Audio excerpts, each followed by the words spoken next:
Hello everyone, happy Sunday po. Good morning, kakagising ko lang. So actually maaga akong nagising kasi magsisimba ako. Ayoko nang magsimba ng gusto ko magsimba ng first mass. So kape tayo guys. So after kong inumin yung kape, maliligo na ako. Tahimik po yung lugar.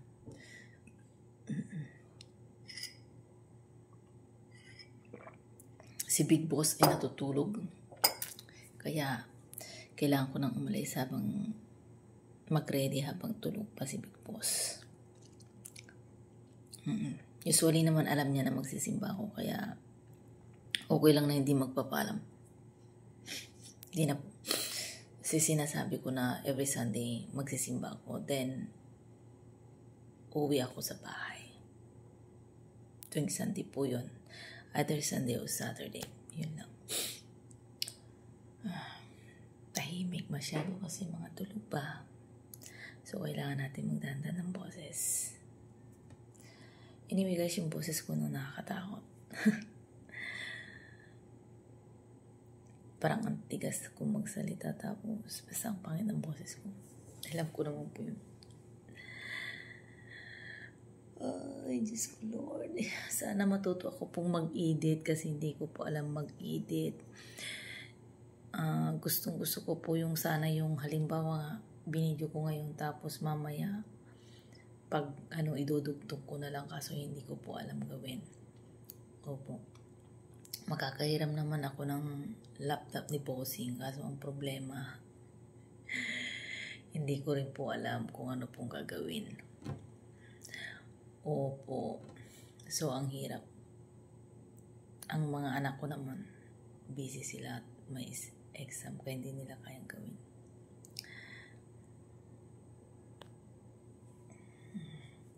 Kaya, soon matatapos na ako. Magkakape na tapos alis. Gusto ko po ito. Halimbawa po, i-stop ko siya ngayon tapos mamaya pag andun ako sa church, magbibideo ko ulit. And then, idudugtong ko po siya. Kaso hindi ko po alam gawin. At yung mga kaibigan ko nagsabi, hindi daw ma-share. Kaso hindi ko rin po alam kung paano i-share. Kaya kung sino po yung marunong, baka pa-help po naman. Kasi mahilig po magkalkal. Kahit sa cellphone ko po, pag may naiba dyan sa harap, hindi ko alam gawin. Hindi po ako marunong magkalkal. Isa lang po yung ginagawa ko, manonood ng mga video sa Facebook, sa YouTube, yun lang.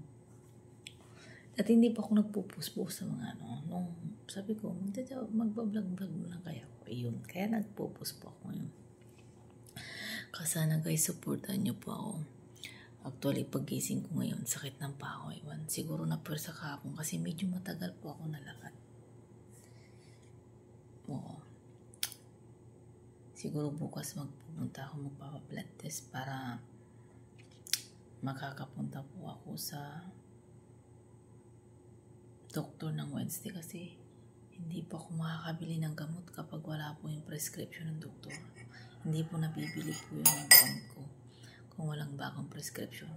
Ginagawa nila po is kung bibili ako halimbawa ng halagang 5, minus po yun. Mina-minus nila.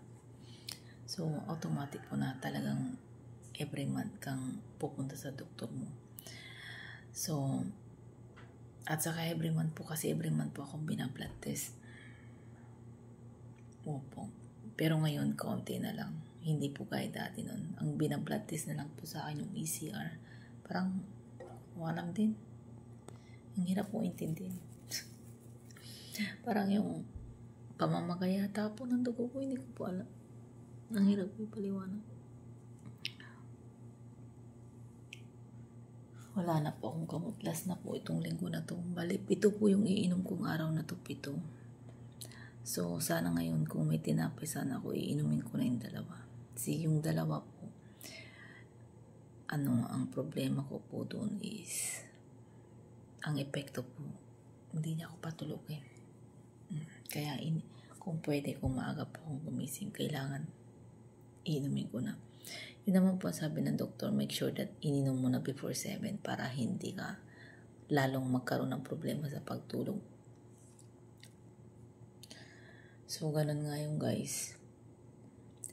Anyway guys, yung pagkain ko nung isang araw ay kahapon is sa lunch nilaga. Pero sa gabi hindi na po ako kumain. Kumain lang po ako ng tinapay. Hindi ako masyado nakatulog kasi masakit po yung tiyan ko. Parang kinakabakan. Yun po yung problema ko pag kumakain pa ako ng gulay. Kinakabakan lalo na po gabi.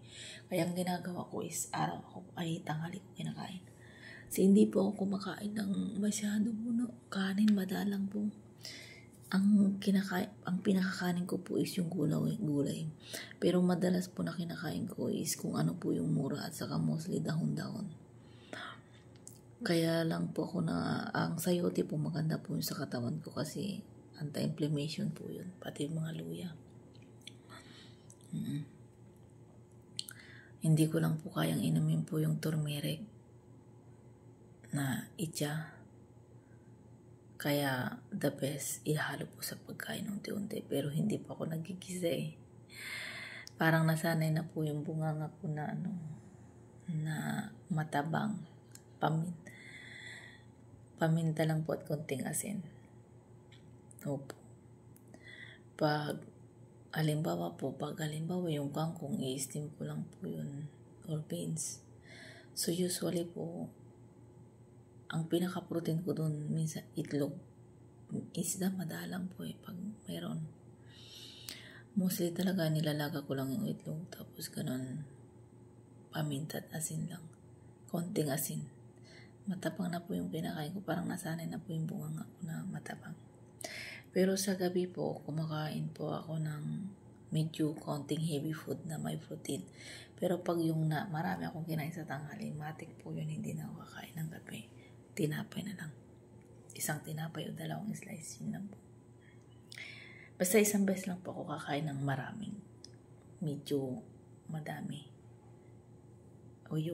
Opo. Tapos the rest na light. Halimbawa sa almusal ngayon, kakain po ako ng 2 pandesal, 3. Yun lang po. Tapos more on water. Tubig na po ako ng tubig.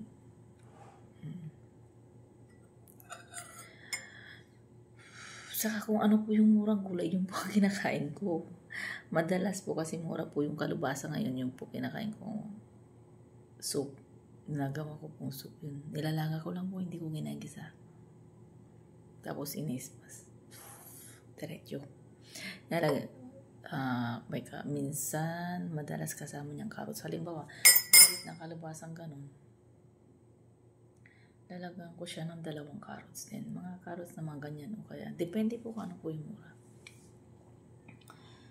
Tapos, yun nga po, pampadagdag ng dugo na pula. Mostly green. Kasi kabisado ko po yung sarili ko. Once na malapit pa ako na ipa-blood test, nagkakasakit pa ako niyan.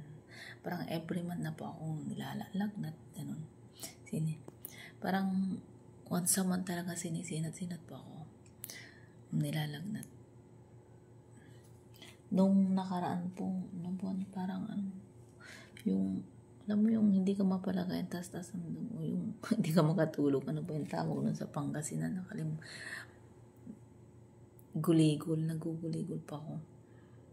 Pero last month hindi po, tapos hopefully, ngayon, kasi naka-schedule na ako last month, blood test, last week, nilalagnat na po ako nun. Unti, pero hindi po ako nagugulikon. Ayun, parang nervous na yata po sa akin. Nervous na lang po yata. Kasi mandi na po yung pag malapit na ako magpapa-blood test. Pasensya na po kayo yung sa mata ko kasi guys, yung mata ko talaga parang hindi siya po nagkakapos. Yun po yung sinasabi. Halimbawa, sa'yo ako nakaharap pero yung mata ko nakaganon. O andiyan po yung TV, yung mata ko nakaganon. May sakit yung mata. At saka isa pa guys, hindi ko kayang yung matagal po sa cellphone na mag-type. Masakit po yung mata ko at saka nahihilo po. Hindi ko na po naalala ang sasabihin ko. Opo, at saka napansin ko po simulan na sa mata ko yung nahuhuli yung iniisip ko na sasabihin. Alam ko na sasabihin ko pero hindi ko masabi. Kasi siya na kayo sa ingay yung coffee machine mag-off. Ay, salamat guys. Sana supportan niyo po ako. Salamat sa pag-share. at panunood. Thank you po very much. God bless po sa lahat. Opo. Sige po, magre-ready na po ako. Maliligo na po ako. Goodbye.